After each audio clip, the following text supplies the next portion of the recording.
Hello student, मैं खेमलता साहू, पंडित जवाहरलाल नेहरू विज्ञान कला एवं विज्ञान स्नातकोत्तर महाविद्यालय बेमेतरा। आज का हमारा टॉपिक है जापान का आधुनिकीकरण। तो जापान का आधुनिकीकरण किन स्थितियों और परिस्थितियों में हुआ, उसके बारे में हम इस चैप्टर में अध्ययन करेंगे।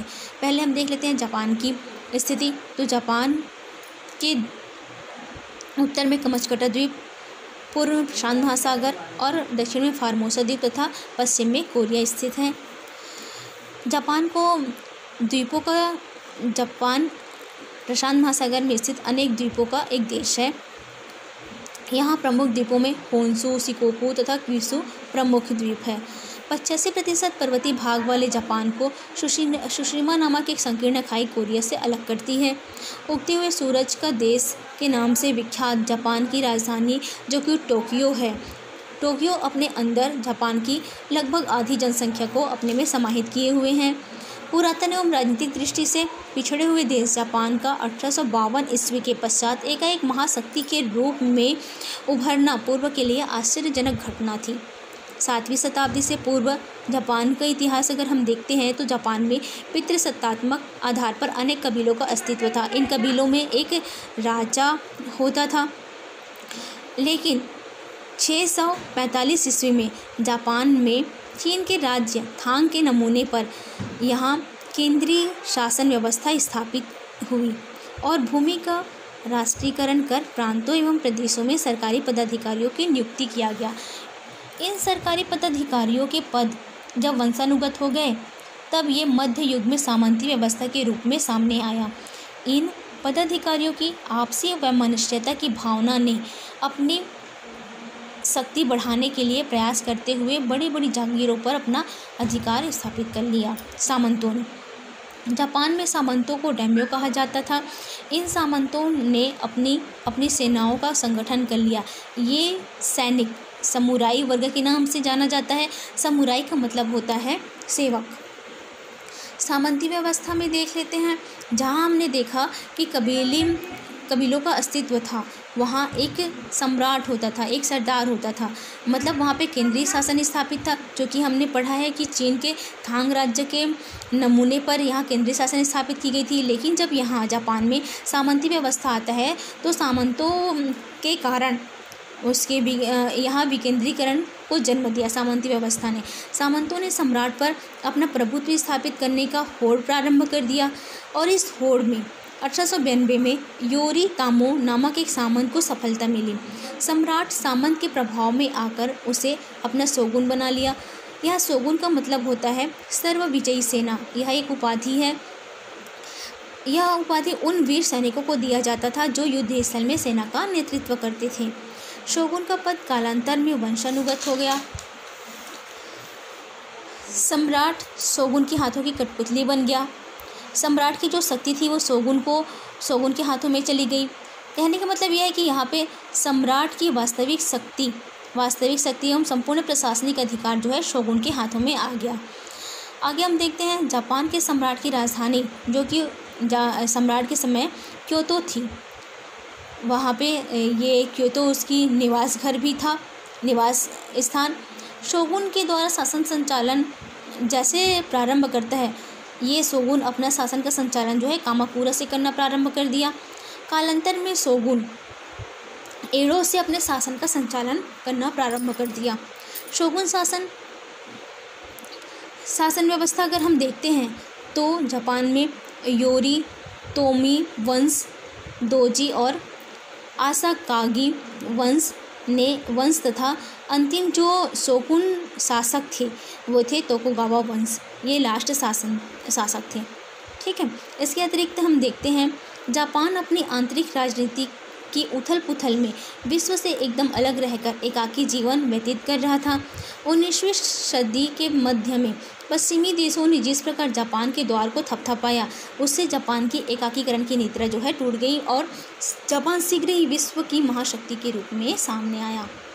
जापान का यह उत्थान साम्राज्यवादी पंजों में जकड़े हुए एशिया के अधिकांश देशों के लिए प्रेरणा स्रोत बन गया। अब हम जापान का आधुनिकीकरण देख लेते हैं। तो जापान में विदेशी हस्तक्षेप के विरुद्ध मेजी पुनर्स्थापना पहले ही हो चुकी थी, लेकिन विदेशी प्रतिरक्षा हस्तक्षेप से प्रतिरक्षा हेतु जापान का नवनिर्माण करना अत्यंत आवश्यक था। प्राचीन गौरव एवं परंपराओं से चिपटे रहकर जापान स्वयं को साम्राज्यवादी शिकंजे से नहीं बचा सकता था।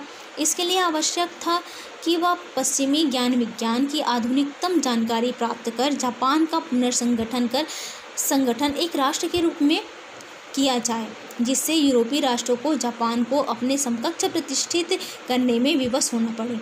इन प्रयासों से जिस जापान का निर्माण हुआ उसे आधुनिक जापान की संज्ञा दी गई। आधुनिकीकरण की प्रक्रिया में हम आगे देखते हैं कि उन्होंने क्या कार्य किया। तो सबसे पहले उन्होंने सामंती व्यवस्था का अंत किया।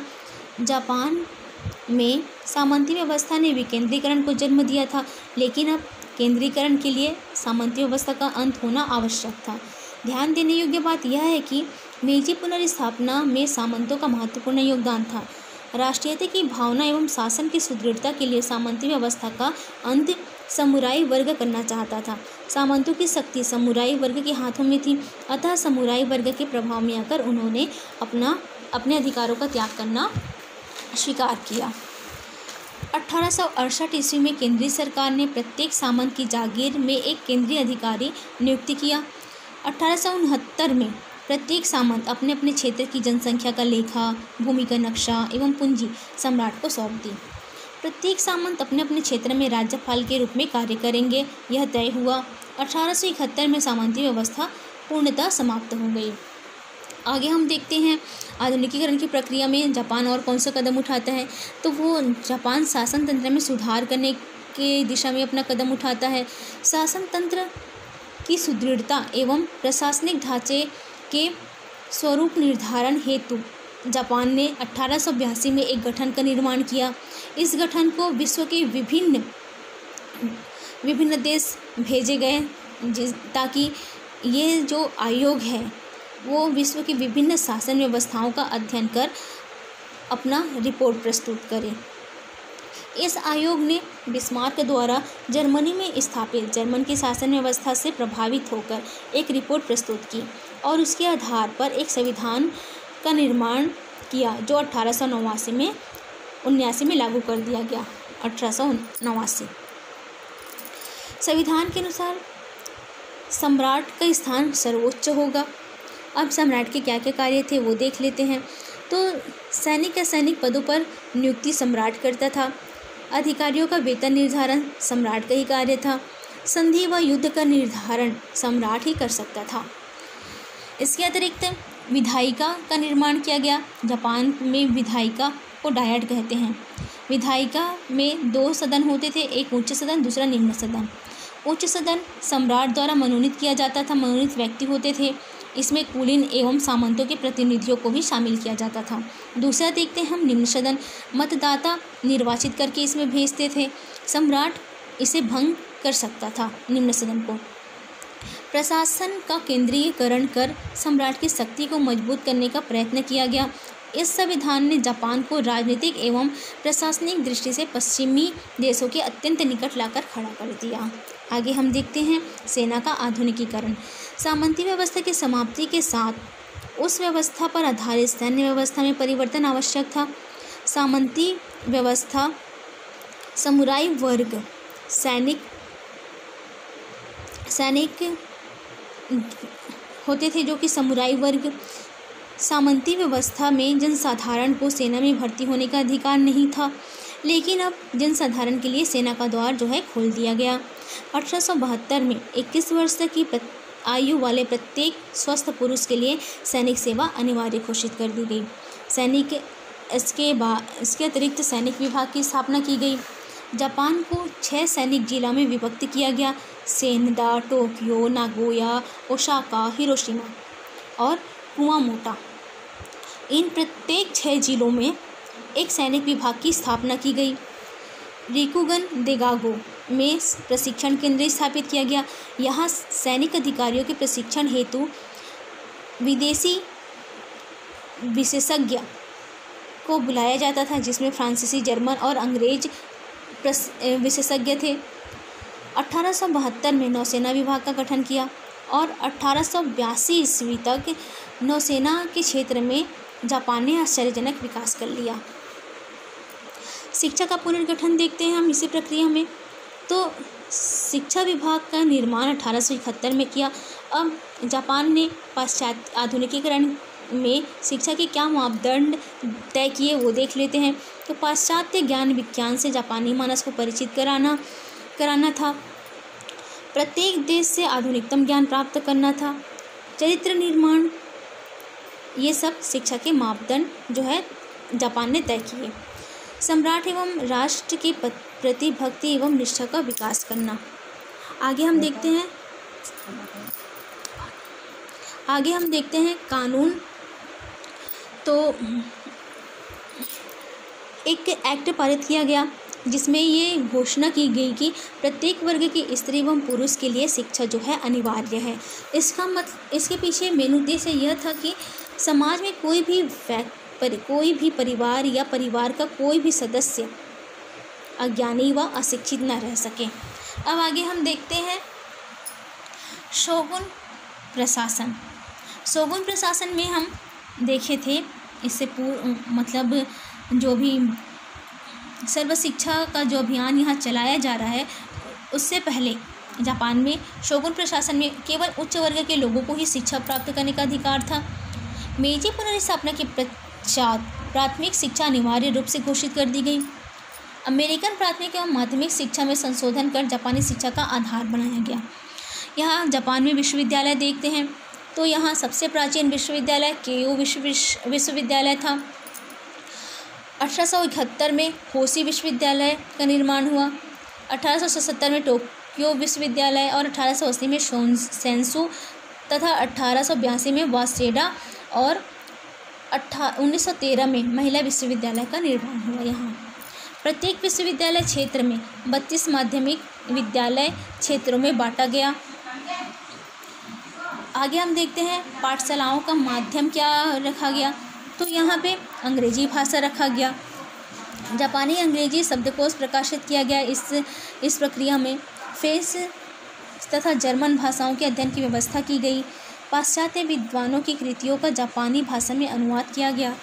जंतु विज्ञान, दर्शन, पुरातत्व, समाजशास्त्र के आधुनिकतम ज्ञान से जापानियों को परिचित करने के लिए विदेशी विद्वानों को जापान में आमंत्रित किया गया। इस प्रकार से शिक्षा का आधुनिकीकरण या पुनर्गठन किया गया। पत्रकारिता के मामले में हम देखते हैं तो यहाँ पे पहला जापानी समाचार पत्र याकोहामा माइचिनी शिंबुन 1875 में प्रकाशित हुआ। समाचार पत्र जापानी जनमानस को बौद्धिक एवं शैक्षिक रूप से जागरूक कर दिया। धर्म के क्षेत्र में जापान ने शिंतो धर्म को अपनाया। शिंतो धर्म में सम्राट के प्रति आस्था एवं निष्ठा सर्वोपरि थी और इससे शिंतो धर्म को राज्य धर्म घोषित कर दिया गया। इससे जनमानस में एकता की भावना प्रबल हुई। आर्थिक विकास में हम देखते हैं तो जापान में पाश्चात्य औद्योगिक विकास की नीति का अनुगमन कर औद्योगिक विकास की ओर ध्यान दिया। औद्योगिक विकास में जापान ने 1870 में उद्योग मंत्रालय की स्थापना कर ली। इसके अलावा 1871 में मशीनों के पुर्जे एवं सामग्री बनाने का कारखाना स्थापित कर लिया। 1875 में सीमेंट कारखाना और 1876 में कांच का कारखाना तथा 1870 में रेशम लपेटने की मशीन लगाई गई। टोक्यो में ओसाका में गोला बारूद तथा तोप के कारखाने का निर्माण किया गया। 1890 ईस्वी तक जापान के अधिकांश कल कारखाने भाप की शक्ति से कार्य करने लगे। इसके बाद हम देखते हैं यातायात एवं संचार साधनों का विकास। तो 85% पर्वतीय भाग होने के बावजूद जापान में रेलवे लाइन का विकास किया गया। डाक विभाग का गठन किया गया। संचार साधनों में 1895 ईस्वी तक 762 टेलीग्राफ घर खोले गए। 1877 में जापान को अंतर्राष्ट्रीय डाक संघ का सदस्य बना लिया गया। जापान में बैंकों की क्या स्थिति थी? तो बैंक 1873 में नेशनल बैंक की स्थापना हो गई। 1880 में 150 बैंक अस्तित्व में आ गए तथा 1885 में बैंक ऑफ जापान का स्थापित कर लिया गया। अब हम देखते हैं जीवन शैली पर क्या प्रभाव पड़ा। जापानी जीवन शैली का पश्चिमीकरण किया गया यहाँ पे। तो जापानी वेशभूषा, रहन सहन, खान पान एवं अन्य सामाजिक क्रियाकलापों में जापानियों ने पश्चिम की नकल करना प्रारंभ कर दी। 1872 में सभी राजकीय अधिकारियों को पश्चिमी पोशाक पहनना अनिवार्य कर दिया। बालों में गांठ बांधने की प्रथा तथा 1873 में दांतों को काला करने की प्रथा, भौवें मुड़ाने की प्रथा, इन सब का अंत कर दिया गया। पश्चिमी शैली के नृत्य को अपनाया गया तथा पश्चिमी शैली के भवन का निर्माण करना प्रारंभ कर दिया जापानियों ने। इस प्रकार से जापान ने अपना आधुनिकीकरण कर पाश्चात्य देशों की श्रेणी में अपने आप को खड़ा किया। धन्यवाद।